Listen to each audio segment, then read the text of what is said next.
कटारिया क्या कुछ कह रहे हैं? कोई चिंता की बात नहीं, जो डूबना है प्रदेश को तो डूबेगा। मतलब 10 वर्ष में चाहे मेरा सरकार रही हो चाहे आपकी रही हो, किसी मैं स्वयं शिक्षा मंत्री हूँ, अपराधी होऊंगा, कोई चिंता की बात नहीं। लेकिन आप कम से कम इन 10 सालों से इन जितनी कोचिंग संस्थाएं चल रही है, इनकी जितनी परीक्षाएं हुई है, उनके परीक्षा के रिजल्ट के साथ आप एक टीम लगा करके इनका पोस्टमार्टम करो, तब आपको समझ में आ जाएगा कि ये बीमारी कहाँ से चली है। ये बीमारी इन व्यवसायियों के थ्रू चली है।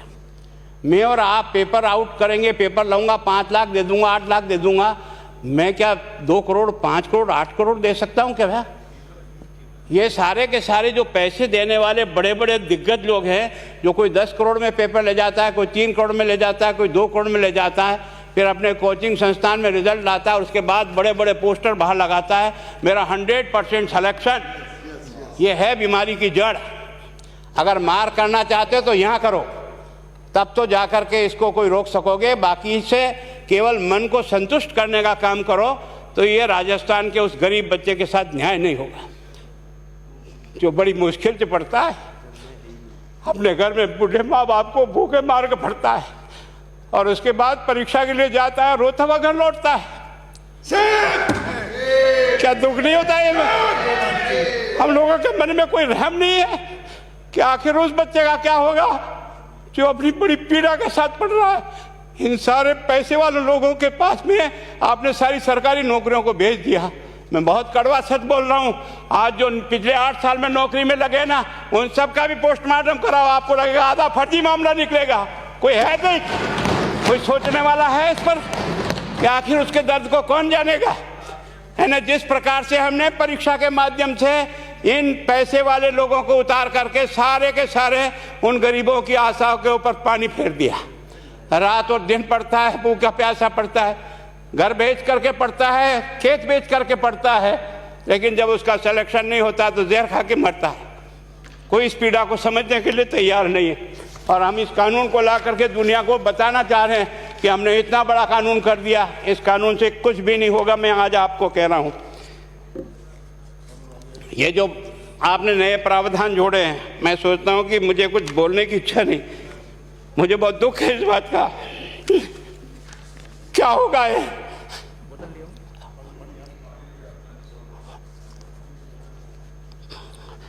किस तरह की गैंग पालनी है उन्हें? पानी पिला दो है ना। मैं उस दिन भी पूछा था कि मैंने कहा ये शिक्षा संकुल पे है, जिन लोगों को ड्यूटी पे लगाया, इसको लगाने वाला दोषी कौन है, जिसके कारण से पेपर जो है ना काट करके निकाल दिया।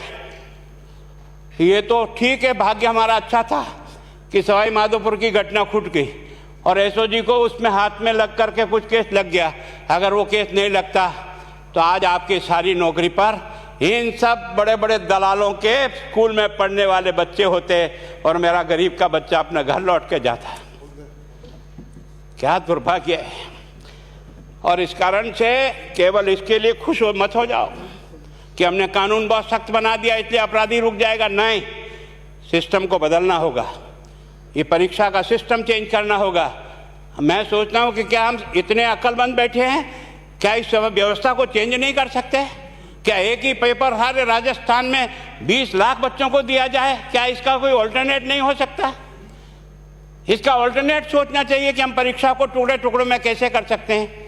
जिले के अनुसार पेपर नहीं, एक नहीं हम 25 पेपर बना सकते हैं। कौन से सेंटर पर कौन सा पेपर जाएगा कोई तय नहीं करेगा कौन सा जाएगा, और हम जो इच्छा होगी उस सेंटर पे वो पेपर भेजेंगे। और ये जितने भी प्राइवेट कॉलेजों में आपने सेंटर बना रखे उनको बंद करो, इनको तुरंत बंद करिए एक ऑर्डर से।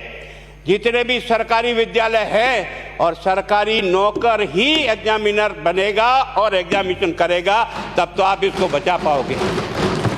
ताकि आप और मैं कितने भी कानून बदल कर दें, आपका वो जांच करेगा, आपका वो अधिकारी आएगा। आपने कहा भाई सेशन जज के नीचे नियुक्ति नहीं होगी, इसके अलग से कोर्ट होगा, बहुत अच्छी बात है। प्रोविजन जो आपने डाले हैं वो स्वागत योग्य, स्वागत करता हूँ, पर इन प्रोविजन को लागू तो आप और मैं ही करूँगा, कौन करेगा? जब हम ही ठीक नहीं है तो इन प्रोविजन क्या रोएंगे अंदर बैठे बैठे? जब तक हमारा दिल और दिमाग ठीक नहीं होगा ना, इस बीमारी का इलाज नहीं होगा। हमने शिक्षा के मंदिर को भ्रष्टाचार की भट्टी में जलाकर खाक कर दिया। दुर्भाग्य हमारा। जहां से कोई आशा की किरण दिखती थी उस गरीब को कि चलो मैं अपनी मेहनत से आगे बढ़ जाऊंगा, लेकिन अब वो निराशा में आ गया। उसको लगा कि अब कोई रास्ता नहीं है।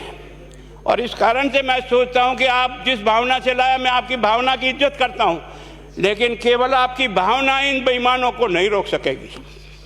इसको रोकने के लिए हमको सिस्टम को बदल करके और तुरंत उस पर ध्यान करना चाहिए। कानून 302 का बना हुआ है, क्या मर्डर रुक गए? आप भी जान रहे हो, रोज के रोज पॉक्सो कोर्ट में आजीवन कारावास हो रहा, क्या व्यभिचार रुक गया? अपराधी को दंड मिल सकता है, अपराध बंद नहीं हो सकता है। अपराध बंद करने के लिए जो सिस्टम होते हैं उस सिस्टम में चलो। एकमात्र इस देश में भ्रष्टाचार की भट्टी में देश जल रहा था, केवल और केवल एक तरह से प्रत्येक व्यक्ति का खाता खुलवाकर देश के प्रधानमंत्री में सारा का सारा बेनिफिट उसका सीधा खाते में डाला।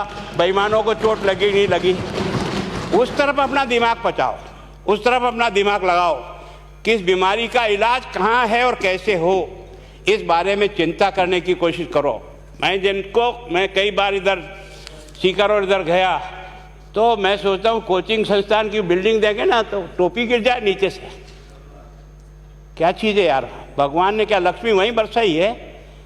और जो बाकी संस्थाएं, उसका कारण यह है कि हमने अपनी दुकान को इतनी कमज़ोर कर दी है कि जहाँ बच्चे अच्छी तरह से शिक्षा लेकर के हम जैसे गरीब पढ़ करके यहाँ आ गए, अब वो रास्ते नहीं हैं।